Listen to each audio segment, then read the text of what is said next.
Welcome back to A Long Walk to Water by Linda Sue Park. We are going to start reading chapter 3 today. Remember that Naya, who is the young girl, the 11-year-old girl who is off to gather water for her family in 2008 in southern Sudan, has just stopped and pulled a thorn out of her heel. And Salva has been left alone by other members of his tribe, other members of his village, I should say. So let's find out what happens to each of them, Naya and Salva, in chapter 3.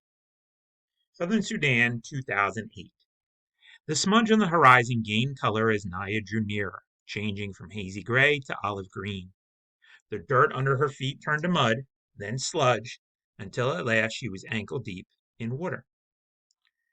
There was always so much life around the pond. Other people, mostly women and girls, who had come to fill their own containers, many kinds of birds, all flap and twitter and call, herds of cattle that had been brought to the good grazing by the young boys who looked after them.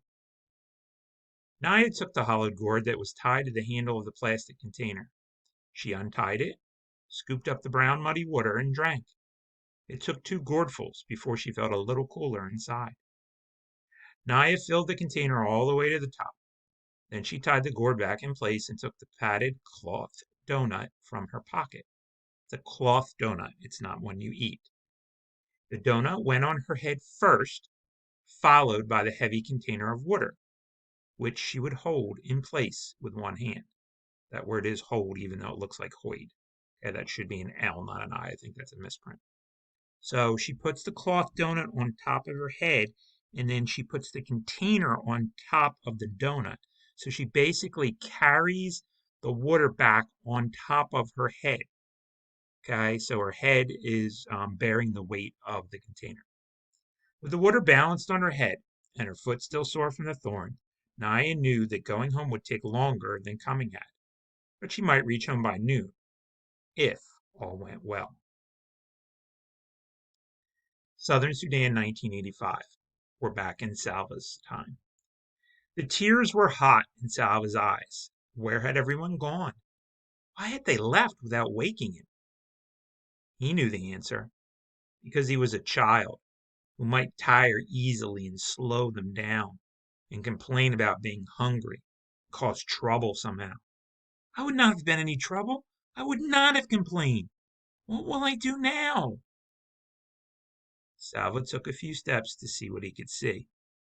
On the far horizon, the sky was hazy from the smoke of the bombs. About 100 paces in front of him, he could see a small pond. Between the pond and the barn was a house, and yes, a woman sitting in the sun. Holding his breath, he crept closer until he could see her face clearly. The ritual scar patterns on her forehead were familiar. They were Dinka patterns, which meant that she was from the same tribe as Salva. Salva let out his breath in relief. He was glad she was not Newer. The Newer and the Dinka had a long history of trouble. No one, it seemed, was sure where Newer land ended and Dinka land began. So each tribe tried to lay claim to the areas richest in water. Over the years, there had been many battles, large and small, between Dinka and Newer. Many people on both sides had been killed. This was not the same as the war that was going on now between the rebels and the government. The Dinka and the Newer had been fighting each other for hundreds of years. The woman looked up and saw him. Salva flinched at her glance. Would she be friendly to a stranger? Would she be angry with him for spending the night in her barn? But at least he was not alone now, and that knowledge was stronger than the uncertainty about what the woman might do or say to him. He walked toward her. Good morning, Auntie, he said, his voice trembling. She nodded at him. She was old, much older than Salva's mother. He kept quiet, waiting for her to speak. You must be hungry, she said at last. She stood and went into the house. A few moments later she came back out and gave him 2 handfuls of raw peanuts. Then she sat down again. Thank you, Auntie. Squatting on his haunches next to her, Salva shelled the nuts and ate them. He chewed every nut into a paste before he swallowed, trying to make each one last as long as he could.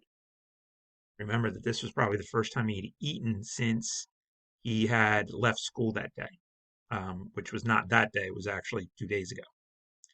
The woman sat without speaking until he was finished. Then she asked, "Where are your people?" Salva opened his mouth to speak, but his eyes filled with tears again, and he could not answer. She frowned. "Are you an orphan?" He shook his head quickly. For a moment he felt almost angry. He was not an orphan. He had a father and a mother. He had a family. "I was at school. I ran away from the fighting. I do not know where my family is." She nodded. "A bad thing, this war. What are you going to do? How will you find them?" Salva had no answer. He had hoped that the woman might have some answers for him. After all, she was an adult. Instead, she had only questions. Everything was upside down. Salva stayed in the woman's barn again that night. He began to make a plan. Maybe I can stay here until the fighting stopped. Then I will go back to my village and find my family. He worked hard so she would not send him away. For 3 days he fetched firewood from the bush and water from the pond. But the pond was drying up. Each day it was harder to fill the gourds. During the daytime Salva could hear the distant booming of artillery from the fighting a few miles away. With every shell that exploded he would think of his family, hoping they were safe, wondering desperately when he would be with them again. On the 4th day the old woman told him that she was leaving. "You have seen that the pond is only a puddle now. Winter is coming in the dry season, and this fighting—" She nodded her head in the direction of the noise. "I will go to a different village near water. You cannot stay with me any longer." Salva stared at her as panic rose inside him. "Why can't I go with her?" The woman spoke again before he could ask aloud. "The soldiers will leave me alone, an old woman on her own. It would be more dangerous for me to travel with you." She shook her head in sympathy. "I am sorry I cannot help you any more," she said. "Wherever it is you walk, just be sure to walk away from the fighting." Salva stumbled back to the barn. "What will I do? Where will I go?" Words repeated themselves 1,000 times in his head. It was so strange. He had known the old woman for only a few days, but now he could not imagine what he would do once she was gone. He sat inside the barn and stared out, looking at nothing. As the light grew dimmer, the noises of evening began. The buzz of insects, the rustling of dry leaves, and another sound. Voices? Salva turned his head toward the sound. Yes, it was voices. Some people were walking toward the house, a small group, fewer than a dozen. As they approached, Salva took a sharp breath. In the fading light he could see the faces of those nearest him. 2 of the men had patterns of V-shaped scars on their forehead. Dinka patterns again, the kind that were given to the boys in Salva's village as part of the ritual of becoming a man. These people were Dinka too. Could his family be among them? Now that we have read chapter 3, there are certain things you need to know and remember. Thus, we have a slide which says, "You need to know and remember." Okay, so some of these are very important, not only just for this chapter that we just read, but for future chapters where they will talk about it quite a bit.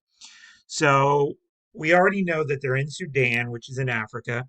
And obviously you can tell from Naya's story that in the Sudan, there is not a lot of water at all, not much water whatsoever. So many times they need to go walking for great distances to find water and bring it back to their villages. But you also need to know some of these other things, and we'll talk about the water as well. First of all, up at the top here, Salva is a member of the Dinka tribe, okay? And he can tell other members of the tribe by their ritual scars. At a certain age, I believe it's like 12 or 13, I'm not 100% sure, but right around 12 or 13, if you are a member of the tribe, you have a ritual. Different religions, different cultures have certain once you reach a certain age, there are certain ceremonies you have, whether it be a quinceañera, whether it be a bar mitzvah or a bat mitzvah, whatever it may be. At a certain age, you are considered a man, considered a woman, considered an adult, whatever it may be. So in the Dinka tribe, they have scars, which basically means, yes, they on their forehead, they cut into their foreheads, not deeply, but certainly deeply enough that it hurts. And they are left with scars, which show they're in a certain pattern, which show that they are Dinka. And the newer do that as well. So when Salva sees the old woman, that's how he knows that she's a Dinka. And when Salva sees hears the voices and sees the people coming toward him at the end of the chapter, he knows they are Dinka too by looking at the scars on their foreheads. The other tribe, which always fights with the Dinka, is the Newer. So there are two tribes, the Dinka and the Newer, and they fight over land and have for hundreds of years, especially land near water for obvious reasons. It's better to have the land near the water. And since there are two different tribes, they fight over it. They both believe that they should have certain land near the water. So this is a second war. Remember that we've talked already about the Civil War. A civil war is between the government in the north and the rebels in the south about whether or not everyone should be made to be a certain religion. Well, this is a different war then. This one's been going on for years and years and years, probably over 100 years, where the Dinka and the Newer fight over land. The other important thing for you to know and remember is that there are basically two seasons in Sudan. Okay, we have spring, summer, winter, fall. They have the rainy season and the dry season. And so when you get to the dry season, okay, then the water goes away. It doesn't rain whatsoever. It's like desert conditions, very dry. And even though in the rainy season, it often rains quite a bit, and there is enough water to fill up ponds and lakes and so forth. During the dry season, it makes all the water go away, and there's nothing to replace it. There's no rain to replace it. So during the dry season, most people need to move somewhere closer to water, and that's why the old lady that Salva wanted to stay with and did stay with for about 3 days. That's why she was leaving, and she told him she had to go because her pond is almost dried up, so she'll move closer to water. And many people did that. Even Salva talked about that or referred to that earlier in one of the other chapters. And we'll talk a lot more about that. And we'll also answer the question, if that's the case, then why didn't they just stay close to the water all the time? And then they wouldn't have to move back and forth. We'll answer that question in a later chapter. Okay? These are all important for you to know and remember. After you're done reading this, please go through and answer the chapter 3 review questions. Thanks. Chapter 4 tomorrow.